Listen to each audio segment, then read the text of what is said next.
धन्यवाद करते हैं कि आज प्रभु ने फिर से ये सब्त का दिन हमें हमारे जीवनों में दिया है कि हम प्रभु के पवित्र विश्रामवार के दिन उसके पवित्र घर में आकर के उसकी महिमा स्तुति कर सकते हैं।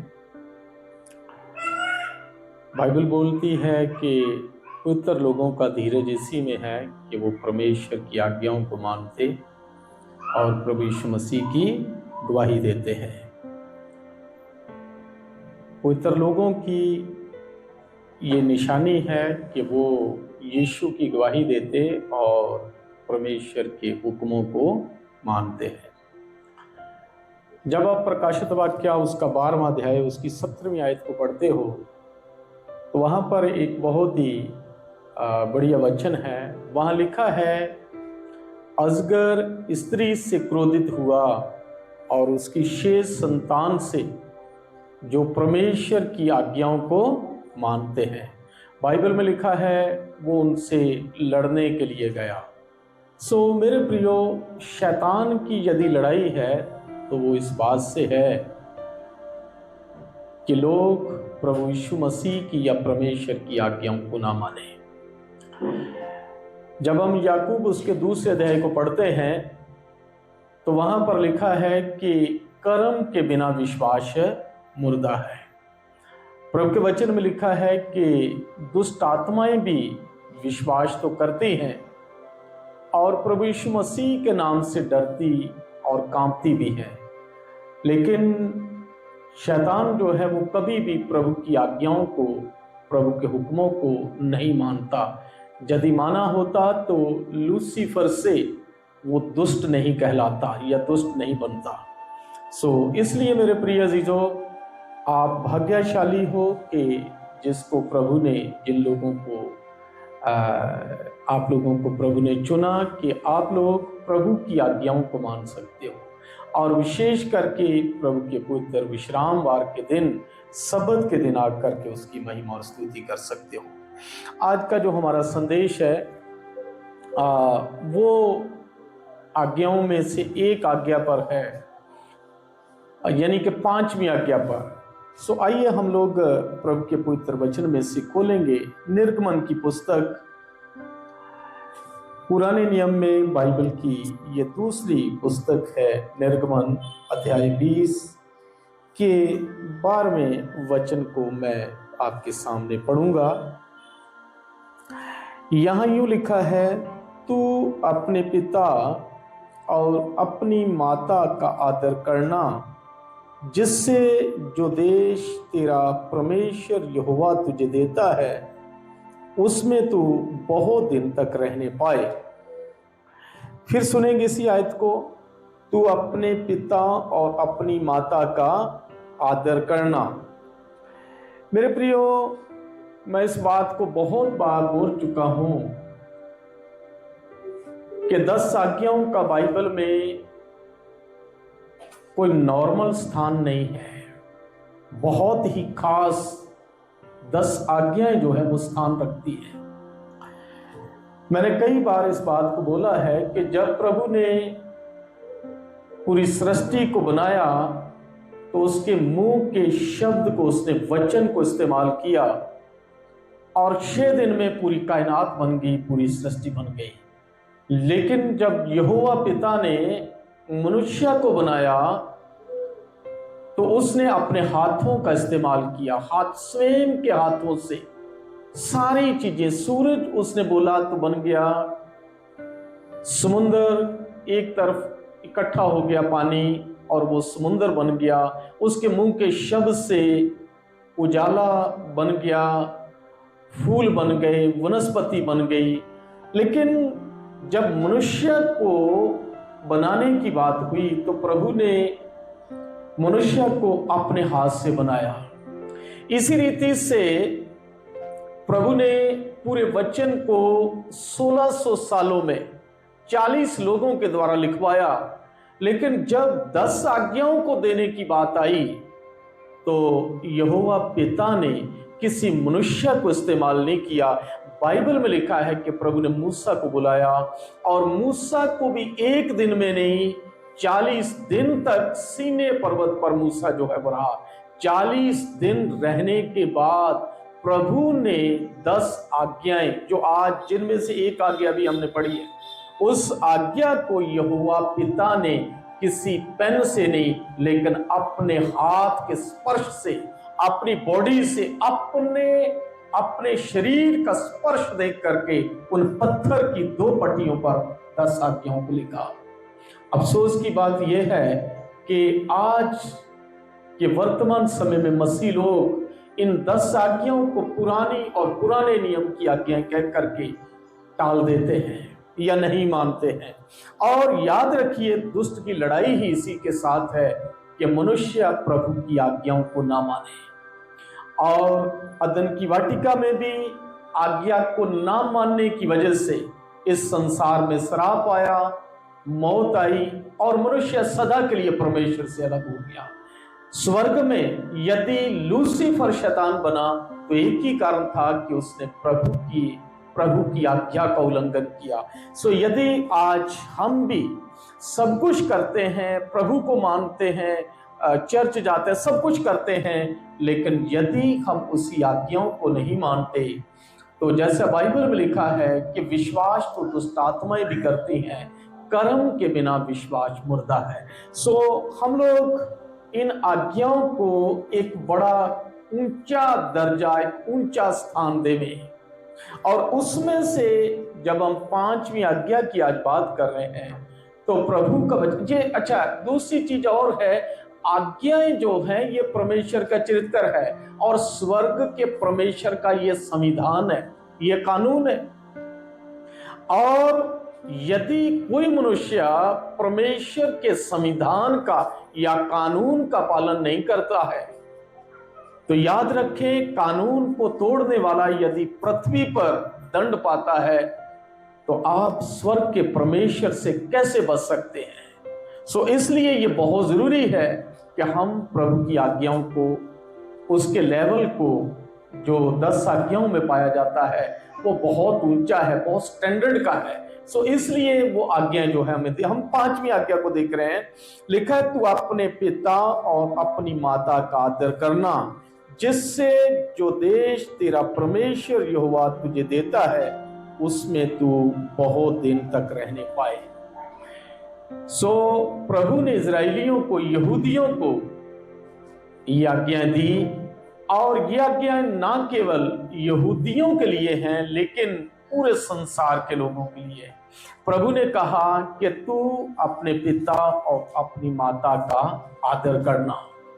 अच्छा, जब आदर की बात आती है तो मात्र जी कह करके, ठीक है मम्मी जी मैं ये कर दूंगा, ठीक है पापा जी लगा करके, जो आज जो हमारी सोच है कि यदि हम जी लगा करके बोल देते हैं या फिर हम थोड़ा सा अच्छा मुंह करके या मुंह संवार करके या बढ़िया लफ्ज इस्तेमाल करके यदि हम अपने माँ बाप को प्रभावित कर दें और हम ये कह करके ये समझ ले कि हम अपने माँ के और पिता के प्रति बहुत आज्ञाकारी हैं, तो मेरे प्रियो, मुंह संवार करके बात कर लेने से, जी कह करके बात कर लेने से आप माता और पिता की आज्ञा को पूरा नहीं कर सकते।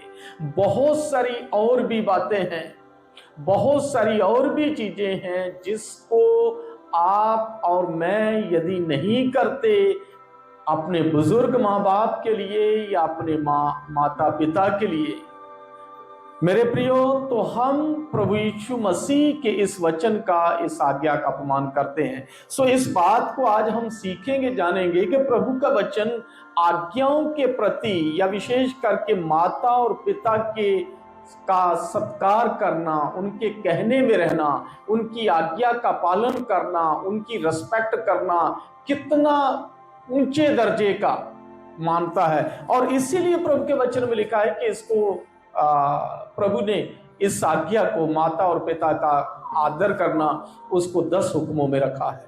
सो आओ हम लोग प्रभु के वचन से नीति वचन की पुस्तक में जाएंगे, उसका 23 अध्याय, नीति वचन की पुस्तक पुराने नियम में भजन संहिता के बाद ये पुस्तक है, उसका 23 अध्याय और उसके मैं 22 वचन को पढ़ूंगा। यहां यूं लिखा है, अपने जन्माने वाले की सुनना, और जब तेरी माता बुढ़िया हो जाए तब भी उसे तुच्छ ना जानना। प्रभु के वचन में लिखा है। मेरे प्रियो, ये आज के नौजवानों के लिए, आज की पीढ़ी के लिए, आज के विश्वासी लोगों के लिए, आज की जनरेशन के लिए मैं सोचता हूं कि यह समझना बहुत जरूरी है कि हम दूसरी चीजों में सब कुछ कर रहे हैं। हमारे पास हम हमारे माँ बाप के लिए बहुत कुछ कर सकते हैं या करते भी हैं, लेकिन याद रखें बहुत सारी ऐसी चीजें हैं जो हम नजरअंदाज कर देते हैं। आज की पीढ़ी के पास पैसा है, आज की पीढ़ी के पास गाड़ी है, आज की पीढ़ी के पास अच्छा घर है, सब कुछ है, अच्छी एजुकेशन है, लेकिन आज की पीढ़ी के पास अपने माँ बाप के पास थोड़ा समय बैठ करके उनसे बातचीत करने का वक्त नहीं है। वो इतने बिजी हो गए हैं, इतने व्यस्त हो गए हैं कि उनके पास फुर्सत ही नहीं है कि वो अपनी माँ और अपने बाप के पास थोड़ा समय दे सकते। प्रभु के वचन में लिखा है, तू अपने जन्माने वाले की सुनना, और जब तेरी माँ बूढ़ी हो जाए तब भी उसे तुच्छ ना जानना। एक वक्त था जब बच्चा मां को छोड़ता नहीं था।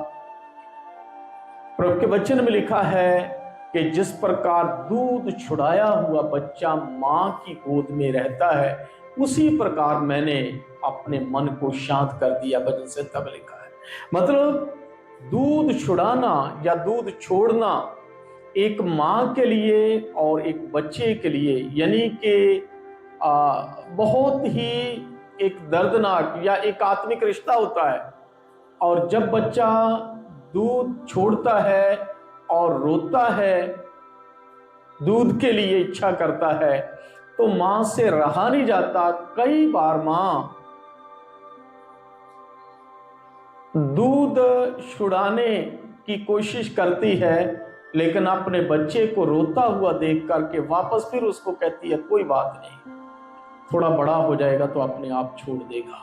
क्यों? क्योंकि वो अपने बच्चे को देख नहीं सकती है रोता हुआ। ऐसी हालात में दूध से ज्यादा ये नहीं है कि बालक के लिए या बालक के जिंदा रहने के लिए मां का दूध ही अभी जरूरी है। क्योंकि जिस समय मां अपने बच्चे का दूध छुड़वाती है, उस समय बच्चे के लिए, उसके शरीर के पोषण के लिए रोटी, दाल और सारी चीजों को वो खा सकता है। वो 6 महीने से या साल का लगभग हो चुका होता है। अब उस बच्चे को मां के दूध की निर्भरता की जरूरत नहीं है। इसलिए मां को पता है कि बच्चा जो है वो मेरे दूध के बिना दूसरी चीजें खा करके या ले करके वो अपने शरीर को पोषण कर सकता है या उसमें बढ़िया हो सकता है। और फिर भी मां बच्चे को रोता हुआ देख के कई बार वापस फिर अपने बच्चे को दूध के पास ले आती है। क्यों? क्योंकि वो अपने बच्चे के इस अलगाव को या इस दुख को देख नहीं सकती है। सो मेरे प्रियो, बच्चे का भी ऐसा ही संबंध होता है, लेकिन वक्त के साथ जब बच्चा बड़ा हो जाता है, हमारे चर्च में एक बहन आती है, शकीना बहन। मैं कई अभी तो उनका बच्चा बड़ा हो गया ललित, लेकिन मैंने कई बार उसको देखा इसी चर्च में कि वो कितना बड़ा बच्चा था। और हमेशा चर्च में माँ शकीना बहन यहाँ बैठती तो वो इतना बड़ा बच्चा, कम से कम 10-12 साल का था उस समय भी, तो वो मेरा ख्याल शायद 10वीं-11वीं क्लास में है। तो वो अपनी माँ के पास बैठता, अपनी माँ को छोड़कर कहीं नहीं बैठता। क्यों? क्योंकि उस बच्चे का लगाव अपनी माँ के साथ बहुत है। मैं केवल ये उदाहरण ललित की नहीं, लेकिन हर बच्चे की जो इस संसार में है, माँ के साथ, पिता के साथ बहुत गहरा रिश्ता होता है। लेकिन क्या हो जाता है कि जब वही बच्चा नौजवान हो जाता है, और अपनी उम्र के साथ बड़ा हो जाता है, नौकरी पे लग जाता है, अपने दोस्तों में, अपने कई वैवाहिक संबंधों में या दूसरे चीज़ों में जब वो आगे बढ़ जाता है तो अपन देखते हैं कि उसके पास अपने माँ और पिता के लिए समय नहीं होता है। ना केवल समय की बात, लेकिन उसके हृदय में भी माता और पिता के प्रति जो लगाव है, जो चाव है, जो दुलार है, जो निकटता पाई जाती थी, रह नहीं सकता था। माँ कहीं चले जाती तो कहीं मेहमान चले जाती और बच्चा पीछे रोता रहता, या फिर माँ का ध्यान भी पीछे कि मेरा बेटा अकेला है या मेरी बेटी अकेली है। लेकिन आज ऐसी नौबत क्या आ गई कि जब बच्चा बड़ा हो गया है और माँ बाप बुजुर्ग हो गए हैं और आज उस माँ को उस बच्चे की जरूरत है, तब बच्चा जो है उसके पास फुर्सत नहीं है और वो पलट करके नहीं देखता है।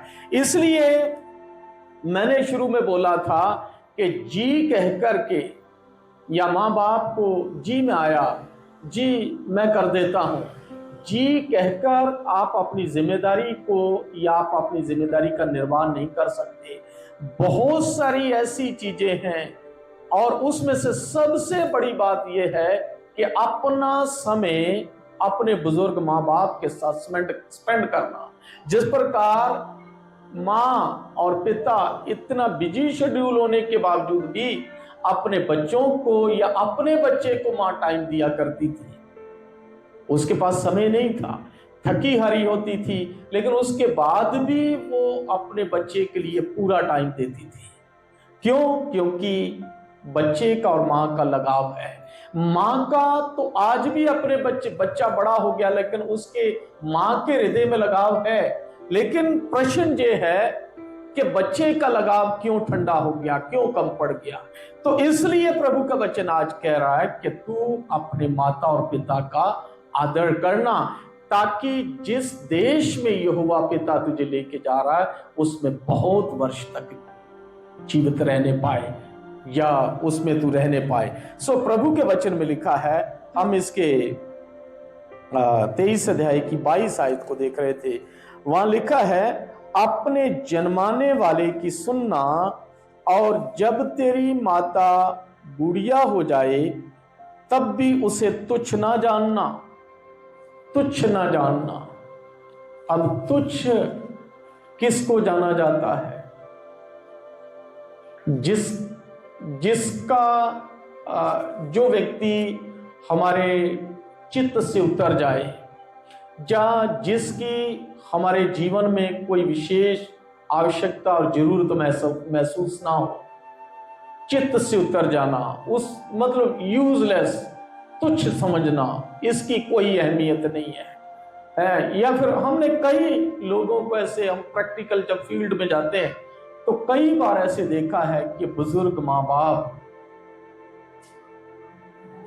ऐसे घर में ऐसी जगह पर रखे जाते हैं, उनकी खाट रखी जाती है, यहाँ पर बकरियां या पशुओं को बांधा जाता है।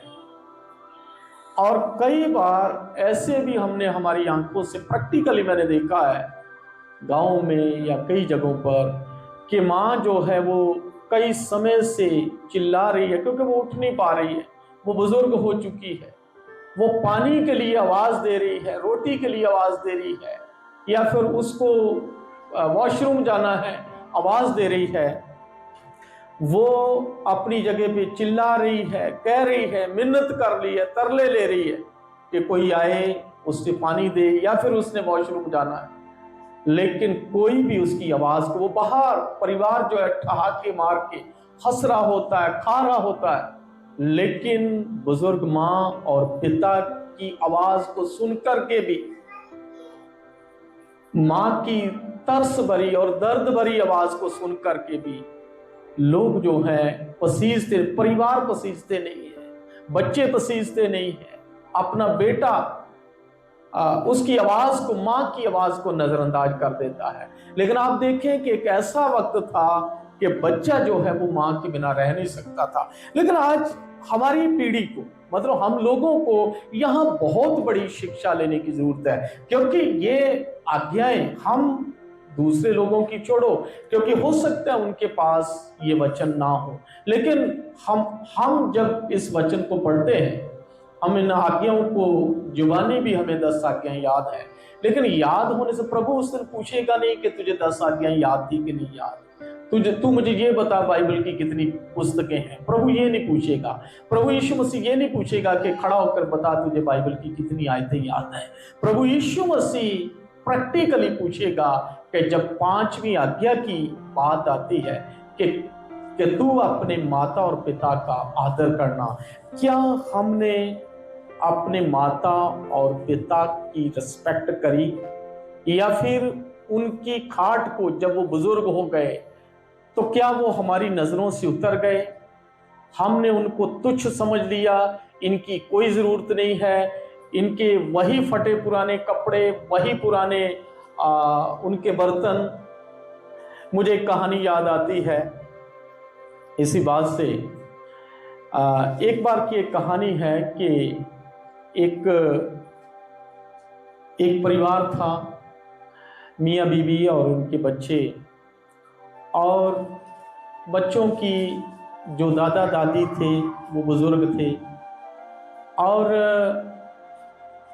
बच्चे जो है वो देखते हैं अपने माँ बाप को कि वो अपने माँ बाप को, यानी कि बच्चों के दादा दादी को एक अलग कमरे में रखा हुआ है, और जो पुराने पुराने बर्तन हैं वो उनके कमरे में हैं, कप पुराना है, प्लेट पुरानी है, कटोरी पुरानी है, सारा उनका मतलब पुराना सामान, उसी में उनको उन माँ बाप को जो है खाना देते हैं, पुराने कप में जिसका पकड़ने का भी नहीं है, पुरानी प्लेट है, और शायद वो बराबर धोए हुए भी नहीं होते हैं। बच्चे रोज देखते हैं अपने दादा दादी को, उनके पास अच्छा डाइनिंग टेबल है, घर में सोफा है, लेकिन दादा दादी के लिए वही पुरानी, और अलग उनके साथ ज़्यादा बच्चों को भी मिलने नहीं दिया जाता है, ये कह करके टाल दिया जाता है कि आपको उनको खांसी है, कहीं तुम्हें इन्फेक्शन ना हो जाए, या फिर नौकर उनके लिए किसी व्यक्ति को रखा होता है कि उनकी देखभाल करे। मेरे प्रिय बच्चे इन सब चीज़ों को देख रहे हैं, ये कहानी है, और जब देखते हैं तो एक दिन वो जो छोटे बच्चे होते हैं वो पुराने पुराने कपड़े और पुराने जो बर्तन हैं उनको वो इकट्ठे करते रहते हैं और एक बैग में डालते हैं। अचानक एक दिन उन बच्चों के माँ बाप ने उस बैग को एक कोने में देखा घर के, और वहां पर उन्होंने पाया कि जो पुराने बर्तन फेंक दिए जाते थे, पुराने टूटे हुए कप, टूटी हुई कटोरियां जिनको माँ बाप जो थे वो फेंक देते थे, वो देखते हैं कि वो फेंकी हुई चीजें जो कभी वो यूजलेस थी, तुच्छ समझे गए थे बर्तन या वो कपड़े या वो सामान, वो एक बैग में भरा हुआ है। माँ बाप उन बर्तनों को और पुराने सामान को देख करके बड़े चकित रह जाते हैं और देखते हैं कि ये सामान तो हमने 2 साल 3 साल पहले फेंक दिया था, और फिर ये इस बैग में कैसे आ गया। तब वो बहुत आश्चर्यचकित रह जाते हैं, और अचानक वो अपने बच्चों को पूछते हैं कि बच्चा, ये बेटा या बेटी, इस बैग में ये बर्तन कैसे, हमने तो इसको फेंक दिए थे, और ये तो बेकार के बर्तन हैं, तुमने यहाँ ला करके कैसे रखे, या किसने रखे हैं, सॉरी। तो उनकी बेटी कहती है और बेटा भी कहता है कि पापा मम्मी ये हमने रखे हैं। क्योंकि कहते हैं कि क्यों आपने इन बर्तनों को क्यों रखा, तो वो कहते हैं कि जब आप भी बूढ़े हो जाओगे, हमें आपकी चिंता है, जब आप बूढ़े हो जाओगे तब हम आपको किन बर्तनों में खाना देंगे, इसलिए अभी से हम आपके लिए उन पुराने बर्तनों और कपड़ों को इकट्ठा करके इस बैग में रख दिया है।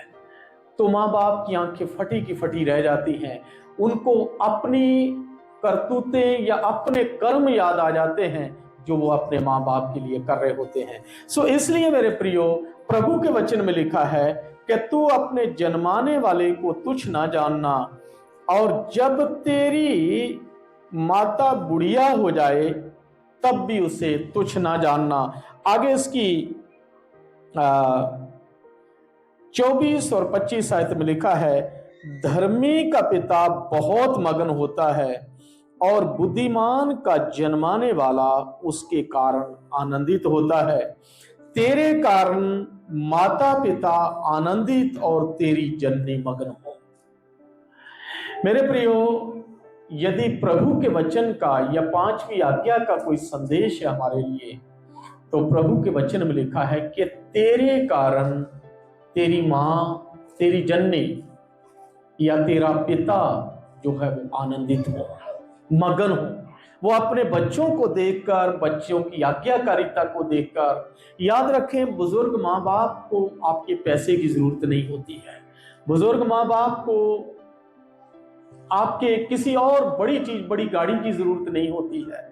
वो आपसे टाइम चाहते हैं कि थोड़ा समय आप उनके पास बैठे, या फिर उनकी जो बेसिक जरूरतें होती हैं, दवाई है, समय पे उनको खाना देना है, उनके साथ बैठ करके थोड़ा सा टाइम स्पेंड करना। मेरे प्रियो, बाइबल कहती है कि माँ बाप के हृदय को आपका थोड़ा सा दिया हुआ समय, आपका प्रेम जो है माँ बाप को मगन करेगा, गद गद करेगा, उनकी खुशी का ठिकाना ना रहेगा। आपका दिया हुआ समय माँ बाप के लिए, मैं सोचता हूं इससे बड़ी कोई और चीज नहीं है। शायद एक उम्र के बाद माँ बाप को दूसरी चीजों की इतनी ज्यादा जरूरत नहीं होती है। शायद वो दूसरी सारी चीजों की ख्वाहिश भी नहीं रखते हैं, केवल एक ही बात की ख्वाहिश रखते हैं कि बच्चे जो हैं उनके पास रहें, उनकी बात सुने, उनके पास थोड़ा सा बैठकर उनके दुख सुख को साझा करें।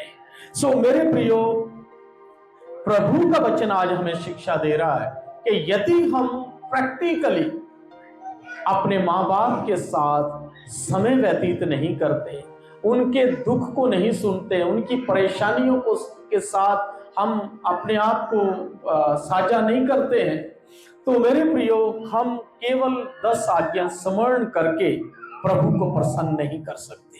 हमारे पास कितनी भी नौकरी, कितना भी बड़ा धन दौलत क्यों नहीं हो सकता है, लेकिन यदि हम प्रैक्टिकली अपने माँ बाप के साथ समय नहीं देते हैं, तो इन आज्ञाओं को प्रभु पूछ करके हमारे से कदापि खुश नहीं होगा। और इसके लिए बहुत सारी आशीषें भी जो प्रभु हमारे जीवन में देना चाहता है वो रुक जाएगी। इसका 20 अध्याय में से हम एक आयत देखेंगे, नीति वचन अध्याय 20 की 20वीं आयत। यह लिखा, जो अपने माता पिता को कोसता है उसका दिया बुझ जाता है और घोर अंधकार हो जाता है। इस वचन को पढ़कर रूह कांप जाती है। आपने पढ़ा इस वचन को? आप पढ़िए इस वचन को। मतलब क्या लिखा है यहां पर? लिखा है, जो अपने माता पिता को कोसता है उसका दिया बुझ जाता है और अंधकार हो जाता है। कौन चाहेगा कि उसका दिया, उसका घर उजड़ जाए? कौन व्यक्ति चाहेगा कि वो अर्श से फर्श पर आ जाए? कौन चाहेगा, कौन व्यक्ति चाहेगा कि उसका वंश जो है उसकी आंखों के सामने उजड़ जाए? कौन चाहेगा कि उनकी नस्लें, उनकी पीढ़ियां जो है वो दर दर भटकती हो जाए, उनके हाथ में कटोरा हो जाए? कौन माँ बाप ये चाहेगा? कौन व्यक्ति चाहेगा ऐसा? लेकिन याद रखें, ये आयत बड़ी कड़वी लग सकती है, लेकिन बहुत जरूरी है इस आयत को समझना। बाइबल में लिखा है, जो व्यक्ति अपनी मां को, अपने पिता को कोसता है, कोसने का मतलब समझते हो? मतलब कई ऐसे लोग हैं जो ये कहते हुए सुने गए, तंग कर रखा है इस मां ने तो मुझे, कब मरेगी, कब पीछा छूटेगा। इस माँ बाप की वजह से तो मैं परेशान हो गया। यदि नहीं कर सकते थे तो पैदा ही क्यों किया। ऐसे शब्द, ऐसे कोसने के शब्द जो माँ बाप के हृदय को तोड़ देते हैं। हालांकि माँ बाप जो है वो कभी अपने बच्चों को बद्दुआ नहीं देते हैं, लेकिन इन बातों को समझे कि ये अपने आप में ही हम एक बद्दुआ को कमा रहे हैं। अपने माँ बाप की सेवा नहीं कर, उनको कोस करके, उनको बुरा भला कहकर, उनकी तरफ ध्यान ना देकर, उनके दुखों को नजरअंदाज करके वो मुसीबत में है और हम अपने ही काम में बिजी हैं। वो आवाज दे रहे हैं और हमें फुर्सत नहीं है अपने माँ बाप की सुनने की। वो बीमारी से तड़प रहे हैं, लेकिन हमारे पास समय नहीं है अपने माँ बाप के लिए 2 मिनट बैठ करके ये पूछने का कि माँ क्या हो गया है, माँ पानी चाहिए अभी लेके आता हूँ, माँ रोटी चाहिए, माँ कपड़े मैं धो देता हूँ, माँ रुको मैं आपको लेके जाता हूँ, कहाँ जाना है आपको। मेरे प्रियो, इसके उलट बाइबल बोलती है, प्रभु का वचन बोलता है, जो व्यक्ति अपने पिता और अपनी माँ को कोसता है उसका दिया बुझ जाता है। मतलब यह आयतें पढ़ करके आदमी की रूह कांप जाती है, आत्मा लीर लीर हो जाती है। इतना जबरदस्त ये वचन है। लिखा उस व्यक्ति का दिया बुझ जाता है और अंधकार हो जाता है। सब कुछ अर्श से फर्श पर आ जाना, तहस नहस हो जाना। आने वाली जनरेशन जो आज राज करती है, कटोरा मांग करके, कटोरा हाथ में लेकर के चलना, रोड पर आ जाना, मारे मारे फिरना, बीमारियों से घिर जाना, कोई भी फ्यूचर नजर ना आना, ऐसी दुर्दशा हो जाना कि काटो तो खून नहीं। मेरे प्रियो, इतना बड़ा श्राप हाय हमारे ऊपर पड़ती है यदि हम हमारे माँ बाप को कोसते हैं। यदि हम हमारे माँ बाप, हमें दूसरी सारी चीजें तो पता है, हमने नौकरी भी कर ली क्योंकि माँ बाप ने हमें पढ़ाया लिखाया, इस मुकाम तक पहुंचाया। माँ ने 9 महीने अपने पेट में रखा, हमारी सारी जरूरतों को पूरा किया। माँ घिसती रही, माँ नौकरियां करती रही, माँ घर की सफाइयां करती रही, माँ अपने बच्चे को पढ़ाने के लिए बाप से या दुनिया से लड़ती रही कि मेरे बच्चे, माँ बाप दोनों के लिए हम बात कर रहे हैं कि हमारे मेरे बच्चे जो हैं वो सिरमौर बन जाए, वो वहां पर पहुंचे, सफल हो जाए, उनको किसी बात की घटी ना। और जब बच्चे सफल हो गए, इस मुकाम तक पहुंच गए, तब उनके मुंह से जो शब्द निकलते हैं, अपने माँ बाप को तुच्छ समझना, कोसना, ये मर क्यों नहीं जाते, ये कब मरेंगे और हम सुखी हो जाएंगे, या फिर ये कहना, बहुत सारी और भी चीजें हैं। सो प्रैक्टिकली हम दुनिया में इन सब चीजों को देखते हैं। उनकी खाट परिवार से अलग कर देना, उनको अपने बच्चों के पास बैठने न देना, उनकी बीमारी हमारे लिए मतलब कहीं जीवाणु फैला रही हो, इनको अलग कर दो, इनकी वजह से पूरे परिवार, या नींद हराम हो जाती, पूरी रात खांसते हैं, नींद नहीं आती है। सो मेरे प्रिय, ऐसी बातें हैं जिनको कोसना कहते हैं, तुच्छ समझना, उनकी बेइज्जती करना, इंसल्ट करना, जबकि माँ बाप चाहते हैं कि बच्चे उनको थोड़ा टाइम दें। सो इसलिए प्रभु के वचन में लिखा है, जब तेरी मां बुढ़िया हो जाए, बस चल फिर ना सके, तब उसको तुच्छ मत जानना। सो मेरे प्रियो, 10 आज्ञा में ये बहुत ही अहम आज्ञा है, 5वीं आज्ञा। हम कहां पे हैं, हमारे माँ बाप किस स्थिति में हैं, ढलती उम्र में हैं या बुजुर्ग हो चुके होंगे। आज का वचन हो सकता है हम में से हर एक के लिए हो। प्रभु का आत्मा इस वचन के द्वारा हमारी अगुवाई करे कि हम इन बातों को सीख सकें, समझ सकें। 19 अध्याय इसी का नीति वचन मेरे साथ आप खोलें। नीति वचन 19 अध्याय और इसकी 26 आयत, 19 की 26। जो पुत्र अपने बाप को उजाड़ता है और अपनी मां को भगा देता है, वो अपमान और लज्जा का कारण होगा। एक से एक बढ़कर के प्रभु के वचन की सलाह आज के जगत की एक हकीकत पेश करती है आयतें हैं। आज के संसार की, हमारी पीढ़ी की ये लाइव पिक्चर है। ये क्या लिखा है? जो पुत्र अपने बाप को उजाड़ता है और अपनी मां को भगा देता है। बहुत सारी बातें हैं। किसी ने कहा है कि एक मां बाप जो है अपने 8 बच्चों को पालते रहे हैं। 10-10, 12-12 बच्चों को उन्होंने पाला है। लेकिन जब मां बाप बुजुर्ग हो जाते हैं तो 8 बच्चे मिलकर के एक मां को नहीं उड़ेर सकते। तब वो भगाते हैं।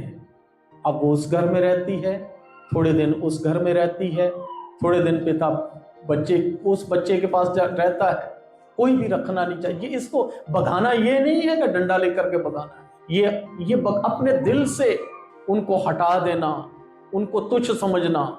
तू रख लेना थोड़े दिन, मैं नहीं संभाल सकता।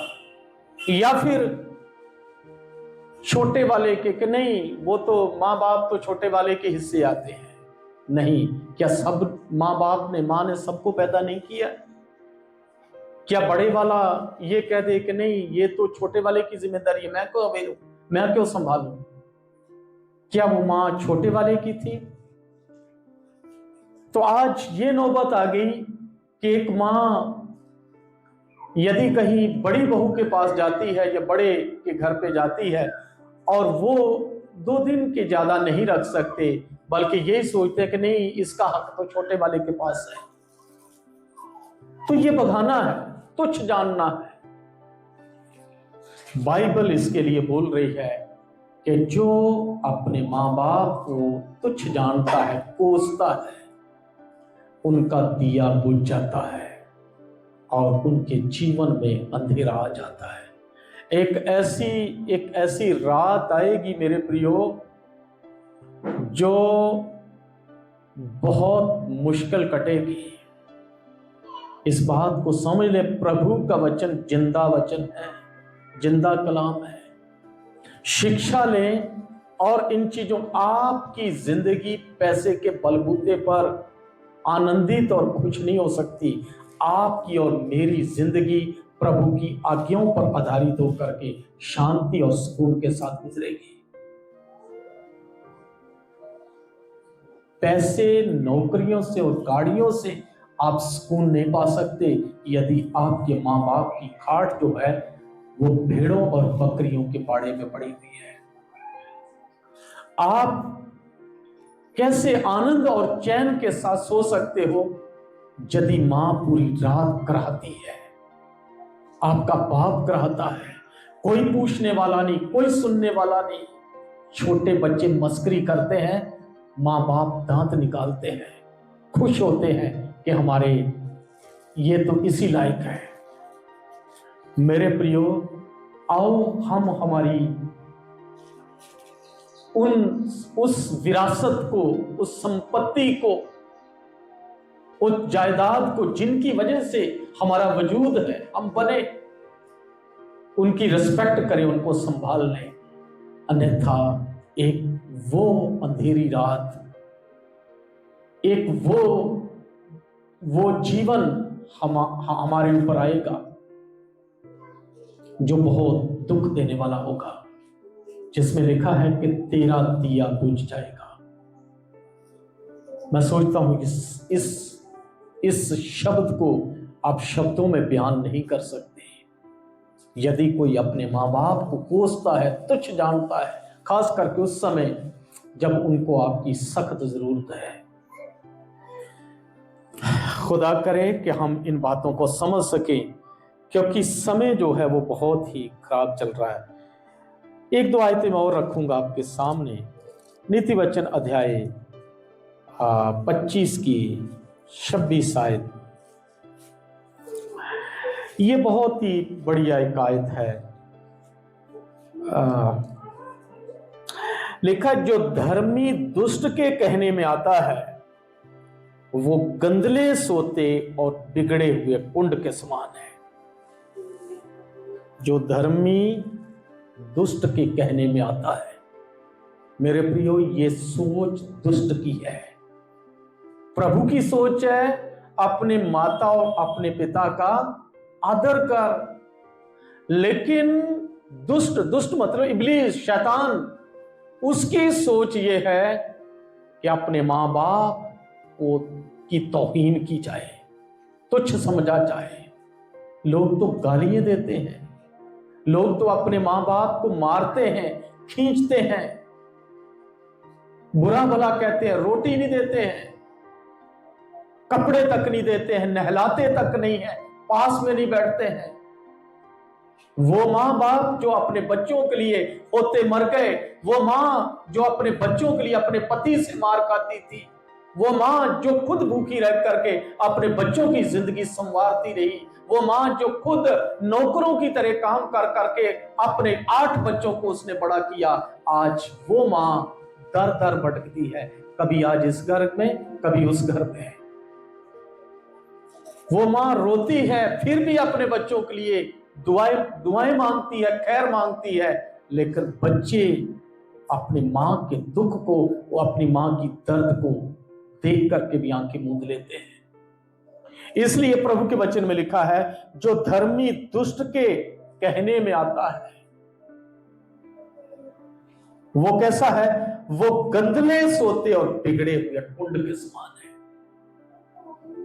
जो अपने माँ बाप का कहना नहीं मानता, क्योंकि यह खुदा का वचन है, खुदा की उंगली से लिखा हुआ वचन है, लिखवाया हुआ वचन नहीं है, खुद लिखा हुआ वचन है कि तू अपने माता और अपने पिता का आदर करना,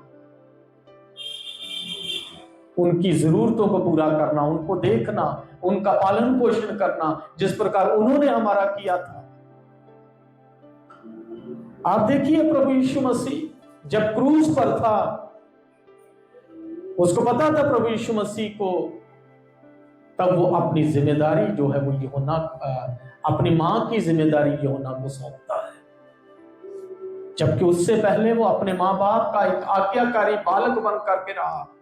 30 साल की उम्र तक उसने अपने माँ बाप की हर तरीके से सेवा टहल करी, उनके साथ काम काज करता रहा। उसके बाद जब वो सेवकाई में आया, उसके बाद भी उस सेवकाई में वो जानता था कि मेरी माँ की क्या दुर्दशा है। यूहन्ना जो क्रूस के नीचे था, अपनी माँ को, मरियम को जो है यूहन्ना को सौंपता है, और यूहन्ना लेकर के अपनी माँ को घर में चला जाता है। प्रभु यीशु मसीह ने ये चीज, ये शिक्षा हमें करके दिखाई कि उसका अपनी माँ के साथ कितना लगाव था। सो मेरे प्रियो, प्रभु का वचन कहता है कि जो व्यक्ति जो धर्मी है, विश्वासी है, और दुष्ट के कहने में वैसी सोच रखता है अपने माँ बाप के प्रति, ये दुष्ट सोच है, दुष्ट की ओर से सोच है। उनको बोलना, उनके आगे बोलना, उनकी सुनना ना, वो रोते हैं, रोते रहने दो, उनके दिल की आवाज को दबा देना, बाइबल कहती है वो बिगड़े हुए कुंड, गंदले सोते और बिगड़े हुए कुंड के समान है। जिस कुएं का पानी सड़ जाता है ना,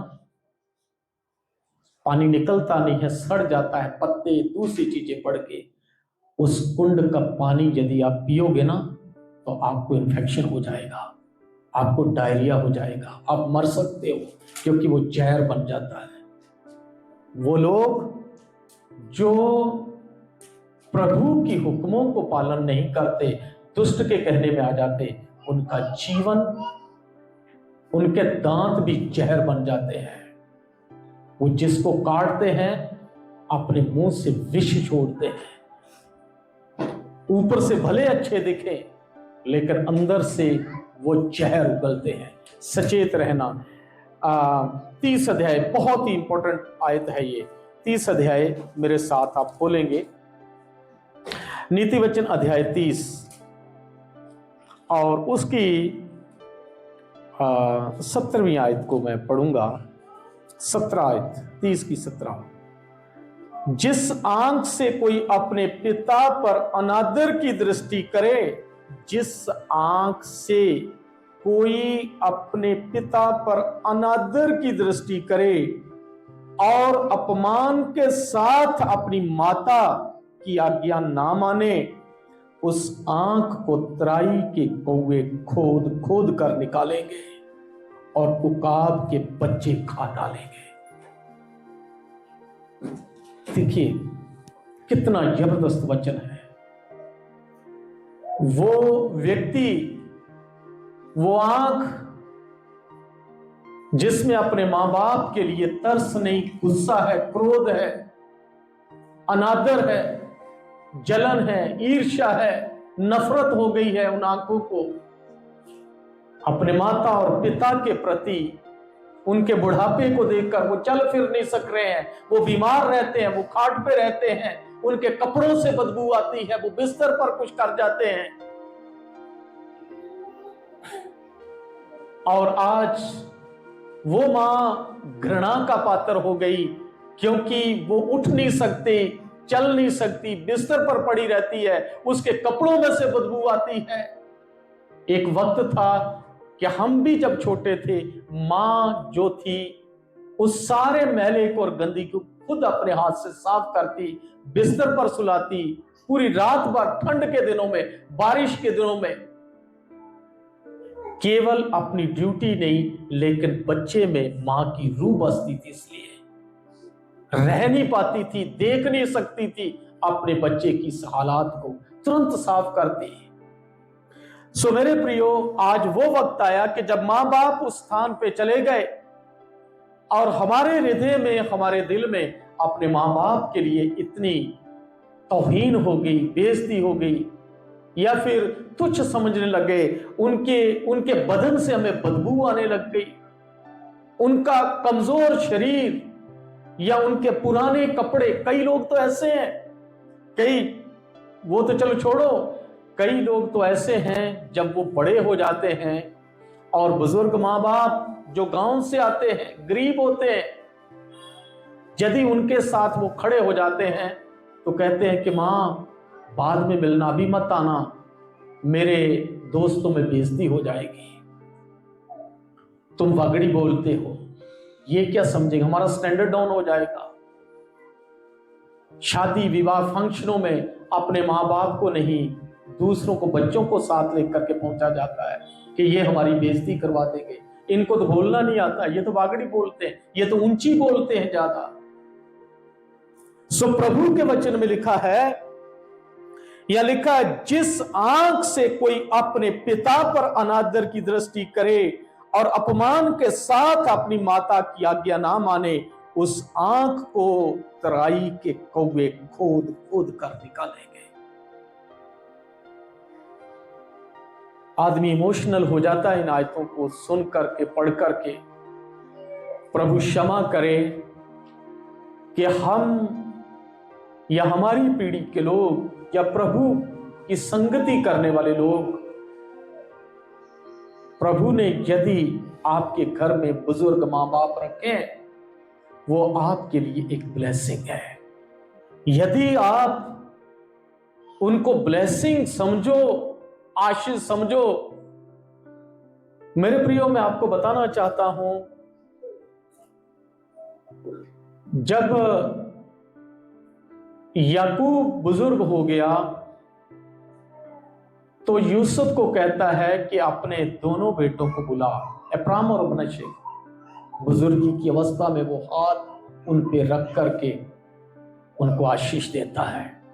उसके उन बुजुर्गों के पास अपनी संतानों को देने के लिए बहुत खुश है।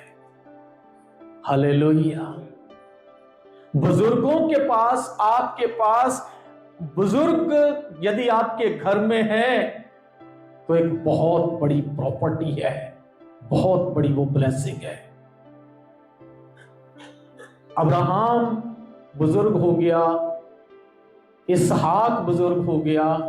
इसहाक बुजुर्ग होता है, जब हो जाता है तो वो अपने बेटे ईसाऊ को बुलाता है, और क्योंकि उसको दिखता नहीं था, बाइबल कहती है कि वो याकूब को, हालांकि वो अलग मैटर है कि वो याकूब के सिर पे हाथ रख करके उसको ब्लेस करता है और वो आशीष ठहरती है। ईसाऊ को भी दी उसने आशीष। सो मेरे प्रिय, बुजुर्गों के पास आने वाली जनरेशन को, उनके अंदर से जो शब्द निकलते हैं, उस बुजुर्गी की अवस्था में उससे आपकी पीढ़ियों की नींव डाली जाती है। और ऐसा हुआ, याकूब ने अपने बच्चों के लिए जो जो कुछ उस बुजुर्गी की अवस्था में बोला, वैसा ही उनकी लाइन में चला, उनकी शाख में, उनकी डाली वैसे कि वैसे वो फली।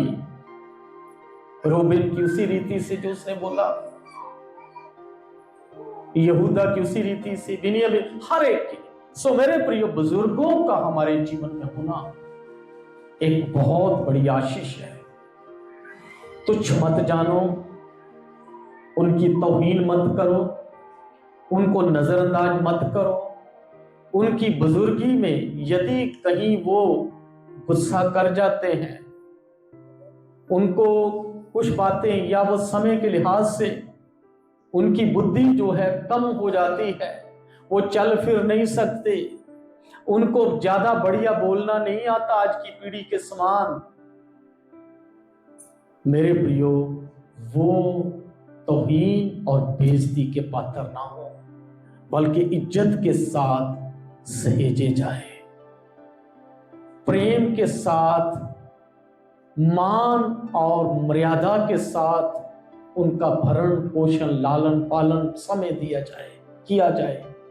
आप देखो कि आपकी पीढ़ी जो है, आपकी जनरेशन, आपकी नस्लें प्रभु यीशु मसीह में कितनी आशीषित होगी, क्योंकि उनके मुख से जब आप उनके पास बैठोगे, जो दुआएं निकलेंगी, जो आशीर्वाद के शब्द निकलेंगे, वो आपके लिए खाद की माफिक होंगे। सो खुदा बाप करे कि आने वाले दिनों में ये जो 5वीं आज्ञा है, जो खुदा ने 10 हुक्म दिए हैं, प्रभु यीशु मसीह ने उसको पालन किया, दूसरे लोगों ने उसको माना। इसहाक ने अपने पिता अब्राहम की आज्ञा का कैसे पालन किया जब वो मोरिया पहाड़ पर ले गया, ये बहुत सारी और बातें हैं। सो आइए, विशेष करके उन दिनों में जब हमारे माँ बाप बुजुर्ग हो जाए, उस समय एक बड़ी हमारे लिए उनके पास आशीष के शब्द होते हैं। वो सोता ही उनका होता आशीष का हमारे लिए। उनको तुच्छ ना जाने, उनकी तौहीन ना करें, बल्कि बड़े आदर के साथ, बड़े प्रेम के साथ समय दें, समय स्पेंड करें। और इसके बदले में प्रभु ने जो 12वीं आयत में लिखा है कि तू उस देश में बहुत वर्ष तक जीवित रहने पाएगा। खुदा बाप आप सबों को बरकत और आशीष दे। आमीन। सब लोग अपनी आंखों को बंद करेंगे और इस वचन के लिए प्रभु से प्रेम करेंगे। स्वर्गीय सनातन सच्चे जीवित पिता परमेश्वर, धन्यवाद करते हुए प्रभु जी आज के दिन तेरे पवित्र चरणों में आए हैं। जिस वचन को आज हमने पढ़ा सुना, तेरे पवित्र आत्मा की अगुवाई में बहुत सारे भेद कलीसिया के सामने आपके पवित्र आत्मा ने प्रकट किए, विशेष करके 5वें हुक्म को, आज्ञा को लेकर कि तू अपने माता और अपने पिता का सम्मान करना। हमने आपके वचनों से प्रभु इन बातों को, इन शिक्षाओं को आज पाया कि माँ बाप को संभालने से कौन सी आशीष है और उनको तुच्छ समझने से, नजरअंदाज करने से हमारे जीवन में कितने बड़े संकट, कितनी बड़ी मुसीबतें, कितनी बड़ी असफलताएं, निराशाएं ये पिता हमारे जीवन में आएंगे। हे प्रभु, आपका वचन हमारी रूह की खुराक बने। सुनने वालों को आशीष और बरकत देना, आने वाले समय में हम सबों को संभालना। प्रार्थना सुनी, तेरा धन्यवाद प्रभु यीशु मसीह के नाम से मांगते हैं, आमीन।